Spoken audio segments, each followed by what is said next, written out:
Well, pleased to be joined by my next guest.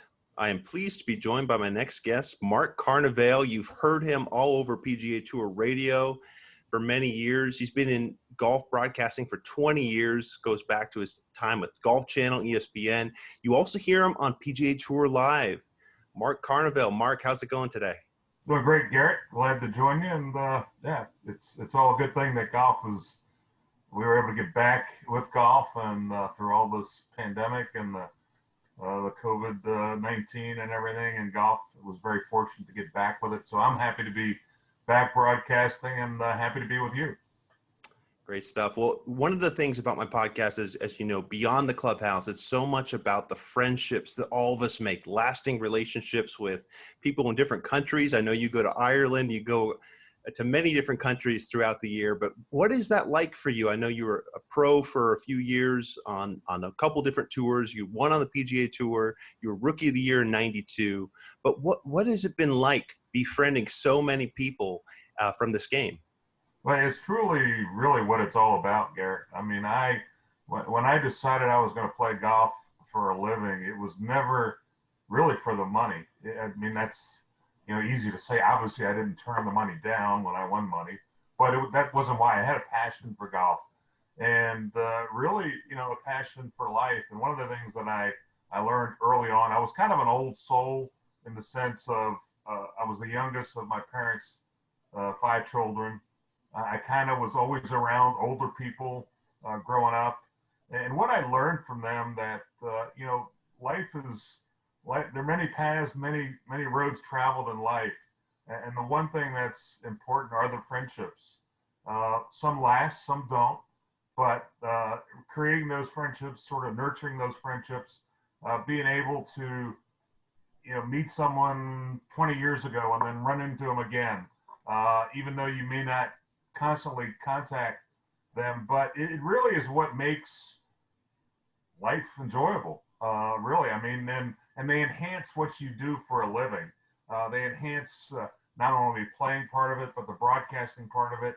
And friendships are very important for me because I've been very. It was interesting when I was a younger man. My mom said, you're really fortunate. You can have 5 really good friends. You can count them on one hand. You're pretty lucky. I sometimes need my feet to count my really good friends. I mean, people that you really can call and if you need help with something or whatever. And it's been fortunate. I mean, that's one thing I sort of prided myself in how you treat people that you meet. I think that obviously we all have different sort of, we've all been raised differently. We've all had different experiences throughout our lives. But I've always believed that, you at least owe someone the opportunity to sort of create a friendship. And sometimes they work and sometimes they don't. But it's really what makes the world go round. I mean, it really does. Certainly in my world, that's a huge part of it. Yes. Well, you've got 16 years experience calling golf on the radio, PGA Tour radio, 20 years when you look at your time at ESPN and Golf Channel. Are there some colleagues that come to mind, or are you thinking former players of yours that really come up when it comes to friendships in golf? Wow. There's just kind of there have been some that have overlapped. Obviously, I've worked a lot with Billy Kratzer, and I knew Billy when I played. Jim Gallagher, who actually was out there working for Golf Channel last week in Mississippi while I was working for radio. I knew Jim both playing and broadcasting. There have been a few that have, in broadcasting, obviously, my good friend, and most all of them, most all the people that I work with, I try to create a friendship. I mean, a lot of them, because I've been doing this so long, a lot look to me for answers. Well, I don't have any answers. I mean, I just know that, you put in the work, you put in the effort, you understand what your role is. But, I don't know. I mean, I don't have any specific that I obviously I didn't know Fred Albers before I started doing this. Obviously, as you mentioned, some of the producers that I've met along the way, not only with my radio show, but certainly through radio on PGA Tour Live. It's wow. I mean, it might take me a long time to go through all that, Garrett. I mean, as I said, I've been pretty fortunate, and as my early on, you know, to be able to play golf for a living, to be able to play a game for a living, uh, I was really fortunate. Again, it was not about the money. It was about the competition, the excitement, how I believed I was an entertainer. And, you know, if I could get one person to walk away from a round of golf that I played and say, hey, he gets it. I mean, he understands that it's not just about him, but there's a bigger picture to it. But not only have I been able to play golf for a living, I now get to talk about the game that I love for a living. So I don't know many people are as fortunate as that to be able to do that. As I said, I feel pretty fortunate through my now 60 years on this earth to be able to have been involved with two things that I love very dearly. Well, growing up in Williamsburg, Virginia, I know you're an East Coaster. You went to Madison, James Madison. We're going to get into that in a minute, but I wanted to go to Williamsburg for a minute. I know there was a PGA Tour event there. I think it was the Michelob, if I'm not mistaken, for many years. So did that overlap with your passion and desire to get into golf as your career? Well, it was interesting. When I graduated from college in 1982, I didn't go to college to play professional golf. I was going to go into the finance business and the financial business. I actually had a job with Merrill Lynch in Washington D.C. that I literally worked for one day and left. But that's a whole nother story there. But no, so I qualified right after I graduated as an amateur. I qualified, which back then it was the Anheuser-Busch Golf Classic. Eventually became the Michelob Championship. Orion Burkhart was the tournament director who I had known real well, and I actually qualified for that event 3 or 4 times. I'd gotten some exemptions. Absolutely, that sort of helped me believe in myself that this is something I could do.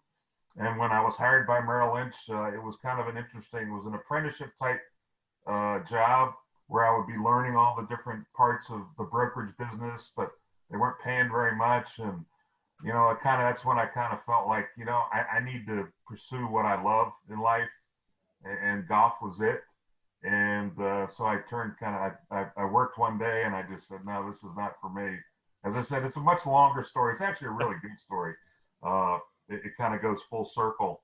Like you were talking about earlier, I mean, a gentleman that I would never forget was a guy named Phil Blevins, who was the manager of that office that hired me.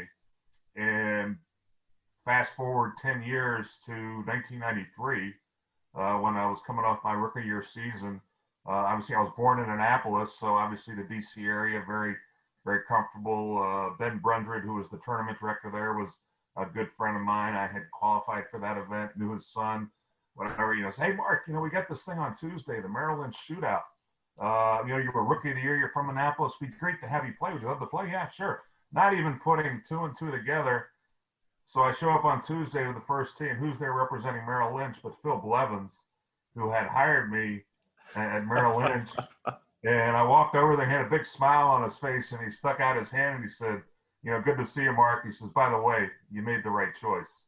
So it's interesting. It goes back to the whole friendships. Like, I've never forgotten his name, Garrett. But no, it's interesting. But certainly Orion Burkhart and the Anheuser-Busch Golf Classic was very instrumental in sort of giving me confidence to pursue a career in golf. That's awesome, because it's always great when you hear from other people that kind of affirm the decision that you made, especially at a critical point in your career. So that's awesome to hear that. I do, obviously, we're going to get to JMU. I'm going to ask you a Twitter question here from a former, well, I guess he went to college with you. His name is Jim Castile, and he said, Mark, he wants to ask you about your JMU career. What teammates or fraternity brothers come to mind, and what was that career like at JMU for you? Well, it was interesting. I had really wanted to go to University of North Carolina, Chapel Hill, and for whatever reason, and that's a much longer story, as we'll get to earlier with my dad. And we'll get to later, I should say, about my dad. But I always wanted to go to Chapel Hill. Now, I didn't play a lot of amateur golf growing up. My father, made me work. So he wasn't going to fund me to go play amateur tournaments. So I had to work, and then I had to pick and choose some events. I had a really good high school career, but JMU offered me a scholarship. My closest brother had gone to school. Back then it was Madison College and then became James Madison University. And I chose that, but I had every intention of going there and transferring. Of course, it never happened. There were guys like Jim Castile, I was a senior my rookie year there. There was Mike McCarthy, who was also a senior my rookie year. Stu Strang was actually my big brother in my fraternity. I'm trying to remember if Jim was in my fraternity or not, but most of the golfers were in one fraternity in Theta Chi. But so many people, God, I can't even remember all of them. But it was great, and I played quite a bit as a freshman. I won a tournament my freshman year in Clarksville, Tennessee, the Governor's Classic, as a freshman. And really by the sophomore year, I was pretty much the number one player on the team. Had a great career there. Again, great friends. I still spend a lot of time. I see Jim Castile occasionally over the years. He lives in Tennessee and Kentucky, or someone that I saw him when I was at the PGA Championship there a few years in the Ryder Cup, I believe. Mike McCarthy, Bones. When I was doing a lot of work out of the studio in DC, I would see them a lot, and I've stayed with them. Mike actually caddied for me a few times. His son, I should say, his brother Dennis, who also went to JMU, is the father of Denny McCarthy, who plays on tour now. So I obviously look after, but I certainly chat a lot with Denny, and that's all through my relationship I created with Bones or Michael and his brother Dennis. And it's we don't get together enough. There was a lot of players that played. It was interesting. I had one coach that brought me there, Drew Baylog, 3 years ago. It was 2016 when the U.S. Open was at Oakmont. He lives in that area.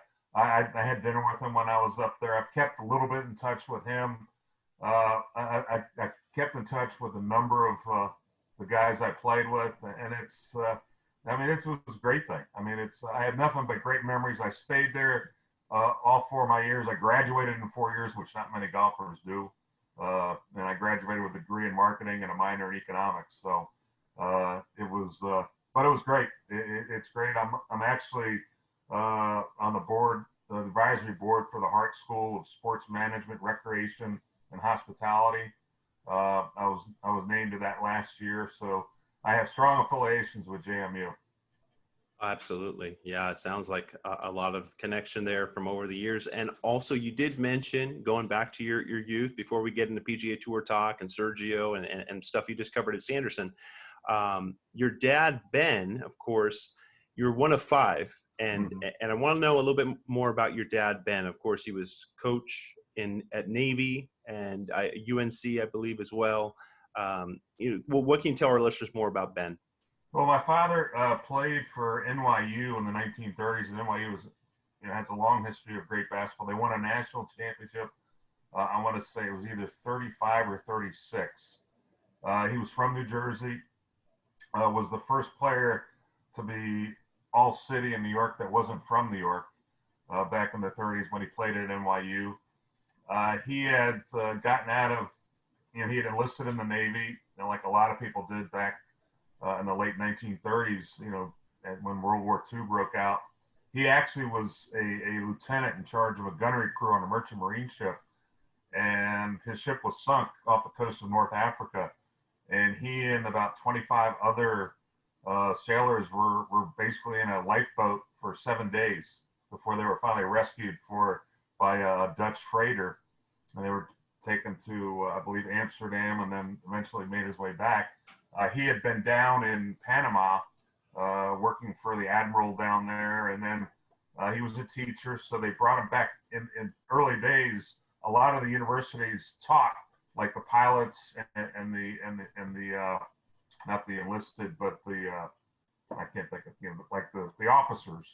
A lot of the officers would go back to school, and my father was teaching at the University of North Carolina, and they needed a basketball coach, and the coach of the athletic director, the president, asked my dad if he would coach University of North Carolina, Chapel Hill, and he said, yeah, but I need a couple of weeks leave, and he actually went to the Pentagon and got all the best players in the military transferred to Chapel Hill. Got Bones McKinney, got the name of Hooks Dillon, and of course in 1946 they lost in the finals to Oklahoma A&M, and he left North Carolina.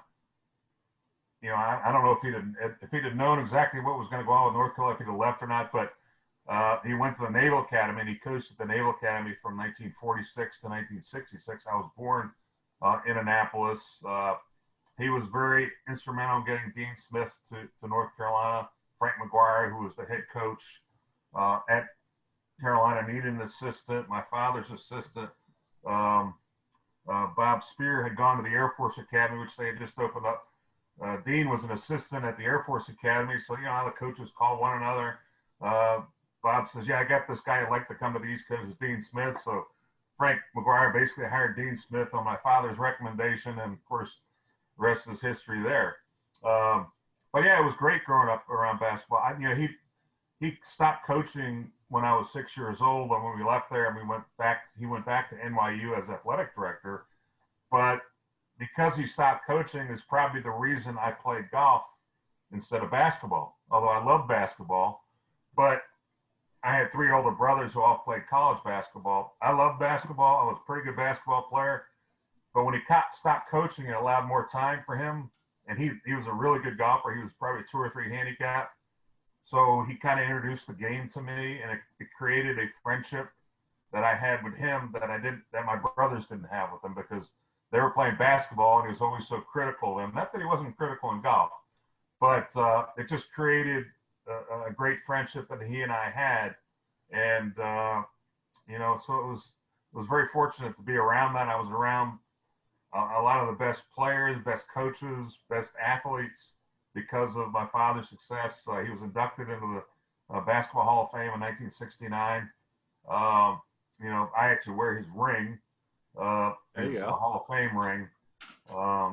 So I was very fortunate to be around, two very loving parents, and my father and my mother, and was introduced to so many things because of my father's success. But he's without question probably the most humble man I've ever met. He along with, obviously, my father's my biggest hero. My other hero is Arnold Palmer, and Arnold always reminded me of my dad, just the way he approached everything. And so I was very fortunate, extremely fortunate, Garrett. Yes, indeed. Sounds like some good mentors there you had between your dad, Ben, and of course, Arnold Palmer. Thanks to Ward Clayton for that question. And now I want to get into Sanderson Farms, of course, just wrapped up a couple days ago. And you were out there every step of the way with Sergio on that Sunday. The shot he hit that set up Eagle was unbelievable. That's shot making Sergio for you. Under pressure, though, I mean, this guy delivered under pressure, gets his first win on the PGA Tour since, of course, the Masters. He had won Europe a couple times. What did you take away from that day for Sergio? Because he's such a character for the game, It's interesting. I've always thought that Sergio kind of has been mislabeled his whole career. Obviously, there have been some instances where, with the re-gripping and the fans in New York, a number of different things that have happened where he may or may not have been right or wrong with how he addressed it or how other people addressed it. I don't know. But I will tell you this. I've known him for, some 20 years since he first got on the PGA Tour. I've known him real well, but I've interviewed him a lot and certainly saw. And I can tell you that there may not be a nicer guy, one of the nicer guys out there. We all have, as players, there's all instances where maybe you ask the question at the wrong time, and it comes across the wrong way. Not necessarily just maybe it's been an interview, maybe the people watching it or whatever. But I've always felt like he was kind of mislabeled. I think he's always been very accommodating. But I was extremely impressed. And one of the things I was most impressed about was just that he did everything the same every time. And obviously there was a lot spoken about how he was closing his eyes when he was putting.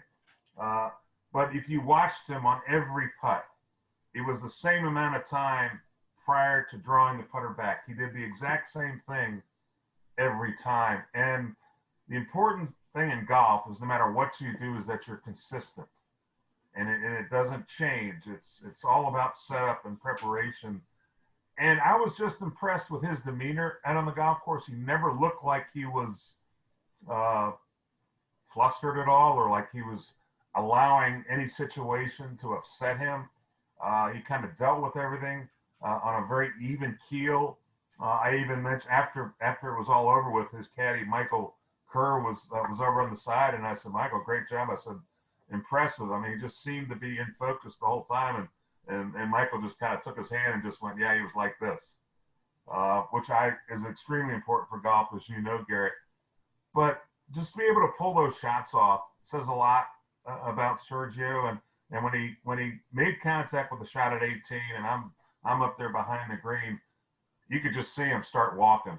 You know, I mean, the ball was not even at the green, and he was walking because he knew he'd hit a good shot. As he said to me after, he says, well, I didn't know if it was 12 feet or what. And I said, I knew it was a good shot, but he didn't know how close it was. But that's him. And he was just very consistent throughout the whole week, putted extremely well. You know, you were kind of always on your edge waiting. Okay, we know Sergio's going to struggle with some of these putts. We know he's going to miss them. He just never did. I mean, he missed one short putt at number 6 that I saw on Sunday, and that was it. Everything else was just good speed, good everything, good reads, and you know, congratulations. It was obviously a great year for him because he and Angela had their second child, Enzo, in March. But on the other hand, his father had lost 2 brothers due to COVID over the summer, and so it was, you know, there's a lot of meaning behind the win, and you could see he was very emotional about it, and that's Sergio, and that's you can never take emotion out of anything if that's be your character, and that's who you know your MO is. You need to be who you are, and Sergio has always been that way, and obviously that was a very emotional win for him. Yes. Well, he always likes to say, true to myself. I need to be true to myself. And that's exactly to your point about the way he views things, right? Absolutely. I mean, I always felt, for whatever reason, the word's not coming to me, but like your golf swing needs to mimic your personality. There you go. I mean, everything, you have to do things who you are, the way you are. I mean, if you're a hyper person, you're probably going to have a much quicker golf swing. You know, doesn't mean it's wrong or anything, but everything's going to be a lot quicker. If you're kind of laid back, it's going to be a little more languid, maybe a little more, you know, a little slower. Just, I mean, and again, it's not a reflection on who you are. What it is, it is a reflection of your personality. And I think a lot of times players will try to change it. And even Sergio said, you know, I've tried a lot of different things, but I just need to be who I am. And, you know, he's kind of bought into this whole process. You know, does it lead to more wins? You know, probably. You know, does he continue with that? I mean, he even indicated that. So I have no reason to change it. And it's just something actually he tried doing before. And until you have success with something you try as a player, you don't know whether it's going to work or not. And the fact that, you know, he had success with it certainly this past week is very important for him. Yes, hugely important for him.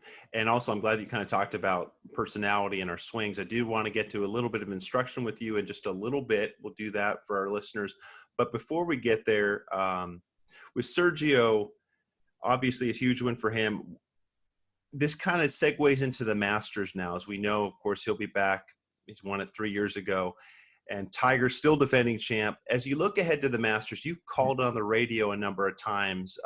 How much are you looking forward to it? And what is it like for our listeners who don't get to Augusta, haven't been there yet? What is that week like? Well, this year is going to be very unique because there won't be any spectators. It's going to be interesting to see how Augusta National, you know, how they set stuff up for us to broadcast. Normally, I would be in two locations throughout a round of golf. I would be at the very top row behind 8th green, and I would stay there till everybody came through, and then I would move to the 17th, and I would be on the top row of that. Uh, I don't, why would they build grandstands if they're not going to have any fans? So I don't know if they're going to build little broadcast positions, or, I don't know, maybe we're going to be able to walk the place. Who knows? I doubt that, but it'll be interesting. And it'll be interesting even for that. It'll be interesting because of the whole Bryson DeChambeau factor after the U.S. Open. Is he going to be able to dominate Augusta National? Like, obviously, he performed well at Winged Foot. That's yet to be seen. Is this win going to help Sergio? Because, it's about ball striking, but we've always known Augusta and the Masters really comes down to putting. Putting in short game. Is his short game going to be good enough? Is Tiger, who's played very sparingly this entire year? As far as I know, he's only going to play one more event before the Masters at the Zozo in California, and I think that might be 8 or 9 total events from his win a year ago. And obviously, we don't know with Tiger. We all want to be critical of it, so he needs to play more, but we don't know how he feels. The fact that he's playing golf again after the surgeries that he went to, and yeah, he's won 3 times. He won the Tour Championship, he won the Masters, and he won Zozo. Those are probably wins no one ever thought he would ever get. Maybe he never thought he would get. So he has to prepare differently. So is Tiger a favorite? You would have to think so. Is he the favorite? Probably not. What's going to happen with Dustin Johnson? I mean, as the way he dominated, the playoffs and won the FedEx Cup. They've always talked about, Augusta would be perfect for Dustin Johnson. He's never played real well there. He had some decent finishes, but he's really never contended to win there. It's going to be exciting, but I think the biggest thing is, what's Augusta going to be like without fans? Because that's what it is, from the practice round, practice days to Thursday, and just the excitement. There's not going to be the buzz there that you normally feel. And actually all golf tournaments now, that's something that is not there, is there's not the buzz and everything about the golf on the golf course. Yes. Yeah, it's a different feel. And it seems like certain players are feeding off it, or maybe miss it more than others. There's talk of Rory, not having those cheers behind him. And then whereas other players, Michael Thompson, aren't going to have the huge galleries that Rory has, and maybe he's able to free up and still play just fine. The perspective, though, when you walk on the grounds at Augusta, I know for me, the first time I was there, 2011, the 10th tee, when you're walking straight down that hill and you got those towering pines, it's gorgeous. It's like on no other part of the course are the pines that majestic. They just feel like they're swallow you up. I just love that walk there. But what stands out to you?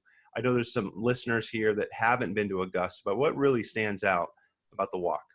Well, when I played in 1993, obviously after I'd won in Chattanooga, I was there, and I always wished I had gotten back at least one more time, because it was a number of things. But the reality was, when I walked from the locker room to the first tee, I really felt like I was walking on clouds.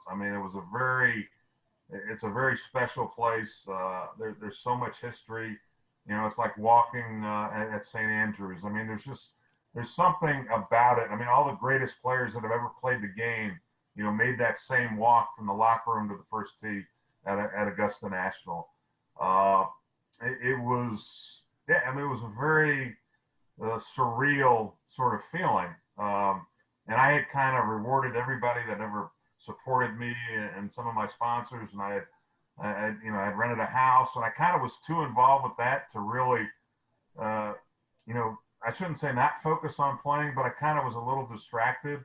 But at the same time, I felt like I owed them that for supporting me. I remember I played with Billy Casper in the second round, and I was asking Billy, and I'm like, well, because I remember the first round, I got out there, and the green speeds were not even they weren't even close to what they were on Wednesday.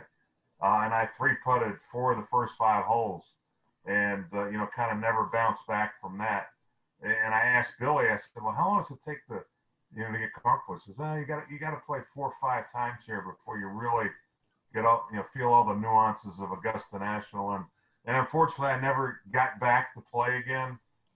But it is. I mean, it's the respect that you have as a player has from fans and people that follow the game, that you've played the Masters. I mean, that's really the first question everyone ever asks you as a professional. Hey, you ever played the Masters? And I was fortunate enough to have done that, but only once. So yeah, it's hard to explain. I'm sure all different professions, have a iconic venue or iconic sort of moment and something about them that gives you a really good feeling about everything. And certainly Augusta did that. Well, another course that we all golf fans know is, of course, TPC Sawgrass, where they have the Players Championship, the Island Green. It's been redone a bit over the years. I think it was 3.5 years ago they did some redos to it. I think with the year that Jason Day was defending champ. For you live out there, Mark. What is it like? Explain for our listeners what it's like to play that course at TPC Sawgrass. Yeah, for me, it's a love-hate relationship. I've never been a huge fan of Pete Dye. I like some of his courses, but I've never been a huge overall fan of his design because I've always, and a lot of it comes from my having lived here now 25 years, that it doesn't always reward a good shot, that sometimes bad shots get rewarded. And I don't mind that happens occasionally, but it seems to happen here with a lot of the mounding and a lot of the other stuff. But it's a great golf course. It's really one of the best tests on the PGA Tour for a number of reasons, because I truly believe it's one of the very few events that the player that has actually played the best that week wins, because you have to drive the ball well. Your iron game has to be really good. Your short game has to be really good. Your bunker play has to be good. Your putting has to be good. And maybe more importantly, your course management has to be really good, because this golf course can just jump up and bite you. And obviously you factor in conditions. And I like the fact that they've gone back to March. That's when I played it.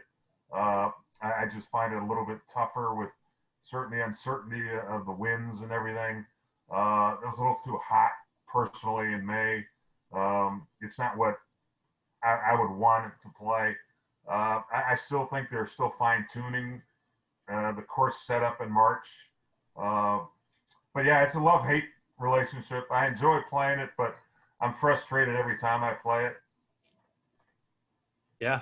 I mean, he gets in the players' heads. That's what Pete Dye does. So, and I just want to clarify. I don't dislike Pete Dye's design. I'm just not a huge fan, and so it's no reflection on him as a designer, because obviously he's done some great stuff, and I'm just not. It never fit my golf game the way some other designers, courses have fit mine. Gotcha. Well, you did talk a little bit earlier about swinging like your personality, as we talked about Sergio. But for us as weekend hackers, recreational golfers, one segment I always do on this show is, what can we do to warm up better? Because as a professional golfer for many years, you've probably seen different type of warm-ups, and you've experienced ones that work and ones that don't. But when it comes to getting to the range, we got 15 minutes. We're coming from the office. What do we really want to prioritize in those 15 minutes, Mark? Well, first you have to do some stretching. You just can't stand up there and expect to hit the ball, whether it's a hamstring stretch, a calf stretch, or something. Getting some rotation in your upper body, I think, is very important. The other thing is, we've always had this belief, and I think every golfer is probably guilty of it, except the only one that I know that's ever done this, is we all start with the sand wedge. And a lot of people think, okay, you kind of get into your golf swing. Well, I remember I was playing in a tournament, and Tom Watson, walks on the tee, and he pulls out his 3-iron. And I'm like, Tom, why would you start with your 3-iron? He said, well, the 3-iron is going to allow me to stretch a lot more muscles in my body than the sandwich. So he starts that way and works back down. Whatever you do, just have some consistency to it. Don't, I would also tell people, don't have expectations based on your warm up. I think we all think if we're not hitting it well, you go to the first tee with a bat. If you're however many balls you hit, 20, 25 or whatever before you go out and play, if you're not hitting them how you want to, I think a lot of times people just go to the first tee thinking, well, it's going to be a bad day. Well, you don't know. I mean, warming up is warming up. It's not executing. It's not, and a lot of times people sit there and they'll aim at a flag and they'll hit 20 shots of that flag. Well, the flag's not moving. The ground you're standing on is flat. So if you're gonna practice shots, practice, kind of punch shots, practice working the ball right to left, left to right, to different distances instead of hitting to the same shot. I mean, everybody goes to the range and they pull out driver and boom, boom, boom, boom. What good does that do? You're never going to play a fairway that's wide, that's as wide as the driving range. You have to narrow your target. So I would say, excuse me, other than stretching and, pick some narrower targets that you're trying to hit at. But again, don't necessarily base how you're going to feel about your round on the 20 to 30 balls you hit before you go play. Speaking of narrowing our targets, when it comes to chipping, and of course, we're going to miss a ton of greens when we get out there because we don't play as much as we should. But what can we do to find consequence or some kind of definition with our chipping? Well, again, it's consistency. It's setup. It's motion. Is it your rhythm in the pitch? I think a lot of times amateurs they get in such a hurry to help the golf ball. Let the club head do the work. Again, make sure that, when you practice, and that's the other thing, you got to practice the short game. You can't expect to go out on a golf course after just hitting, a bunch of full shots, whether it's, whatever, whether you take a day during your week, if you can go out and practice, just spend one day practicing the short game so that you establish a setup, establish a rhythm for it. And like anything, it's about consistency. It just, try different shots. Everybody wants to go to the lob wedge because they see every tour player, bring out the lob wedge. I mean, you've got 14 clubs in your bag. Experiment with some other clubs. Try to hit different shots. But you got to practice. I mean, that's the biggest thing is you got to put some time in with it. And I know a lot of people don't have that time, but maybe instead of playing golf one day on the weekend, you spend the day just on your short game or something. But you got to develop consistency. And again, you can't be in a rush. So the rhythm has to be there. The timing has to be there. But the only way to establish that is by actually doing it. Yes. And so if we're able to do it, maybe add it to our schedule a little bit. Sure. We get into putting, and in our pre-round routine, we're on the putting green. What do we really want to dial in those 5, 10, 15 minutes that we're on that green?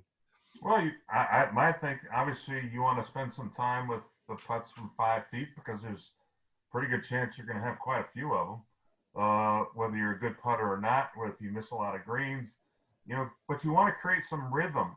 Don't focus too much on one type of putt. Get some putts to go left to right, and some putts to go right to left. And then to kind of work on your lag putting, take some putts that are maybe, 25 to 30 feet and just get some rhythm with that. Don't feel like you got to make all these putts.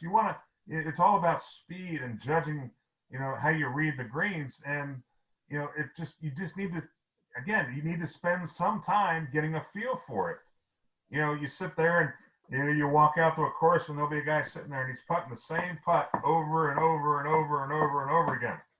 Well, the chances of having that same putt in a round of golf, pretty slim, actually. Because you're not going to have the same, if the green's flat or whatever, so you need to work on some variety. And the biggest thing is also don't grip the putter so tight. Make sure you have a lighter grip on the putter. Most amateurs I see, their grips, it's just, their white knuckles are showing when they grip the putter. because they're so anxious. Just you got to let the putter flow. And whether you putt cross-handed, left-handed, whatever, it doesn't matter. Putting is very, very unique, and I don't think there's any one set way to putt. I mean, the one thing about putting, like it is about the golf swing, is being able to have the putter square at impact, just like the clubs. It doesn't matter how you get it there. If it is square at impact, you're going to be able to control that ball. If your putter's not square at impact, you're never going to have an idea where it's going. Fair point. Yeah, a lot of us don't know where it's going, so it does help to get that feedback from you, Mark. So in wrapping up here, one thing I want to do real quick, Mark, is when you gave your awesome answer about Sergio earlier, at least here on video, for whatever reason, the connection kind of dipped in and out on video, and it was kind of choppy on your end. Yeah. So if I could just ask you that Sergio question again, I'd love just to get an answer from you, if you don't mind, as we wrap up. Yeah, I mean, I'm just not sure which question it was again. Sure, yeah, I'll just set it up again, and yeah, no problem. Sergio, of course, wins at the Sanderson Farms. He makes that awesome eagle there late when it matters, and then, of course, hits the shot on 18, hits it right there close. And you were there every step of the way, Mark. What was it like? What did you take away from seeing Sergio win, coming through there at Sanderson Farms? Well, he seemed very comfortable on the golf course, seemed very at ease.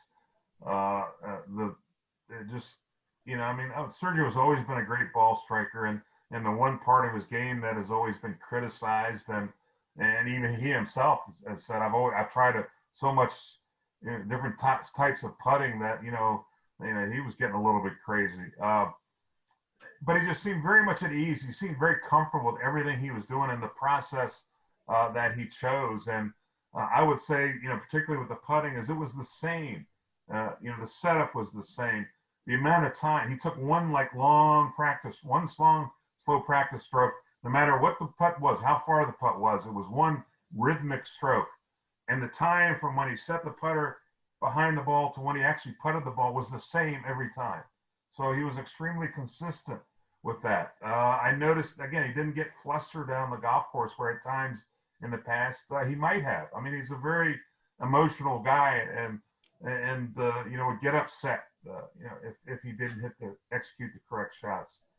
But it was, it was pretty special to watch. And, who knows what effect that'll have on him going forward. It was 3 years since he had won on the PGA Tour. He did win on the European PGA Tour at the KLM Open back in 2019.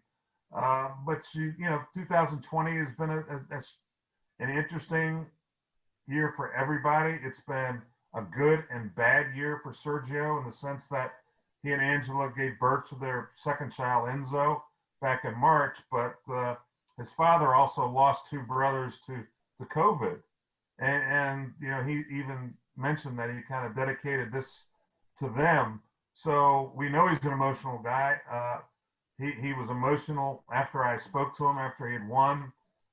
He was as graceful as he's always been. I think he's somewhat maligned by being someone who's, uncooperative or too, boisterous in some ways. Anyway, I remember the New Yorkers gave him a hard time when they were at Bethpage. And, part of that was brought on by Sergio. But he seemed just very, very calm, cool. And he's one of the nicest people I've ever met. He's always been accommodating for any interview that I've ever done with him or spoken to him about. It was kind of interesting. On Saturday, I wanted to ask him a question, and it never comes out the right way. I mean, you think about this, and, with radio, unlike TV, my producer's not in my ear saying, well, ask him this, ask him that.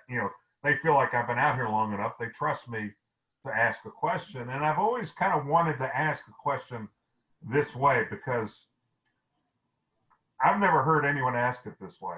And I wanted to say, so Sergio, myself as a former player and now as a broadcaster, we're always trying to figure out what players are doing right, what they're doing wrong. From your perspective, what have you done right this week? That's the question. I've never heard anybody ask a player that question before.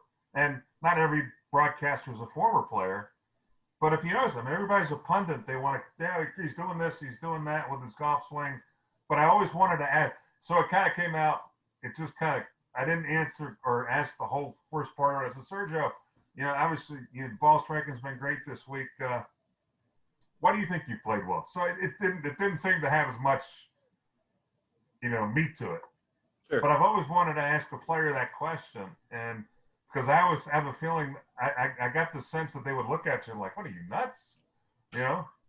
Because I don't think it's ever been asked that way before. I don't know if it has or it hasn't, but I don't recall ever hearing someone ask that way. Yeah, they would think, oh, it's obvious. I mean, it's obvious why I'm playing well. I mean, did you watch? You never hear, because they always ask, well, how's your putting? How's your drive? You can reel off stat after stat after stat, but there might be another reason why the player thinks he's played well. Yes. Give them that platform, that opportunity to explain that. Yeah. Well, Mark, it's been great visiting with you. I love the advice there for us amateurs on chipping and warming up, and of course the insight on Sergio. Going back to your JMU days, of course, your dad. We've covered a lot of territory. Always enjoy the time with you, Mark, and thanks again for joining me here on Beyond the Clubhouse. My pleasure, Garrett. Take care. Hope all is well.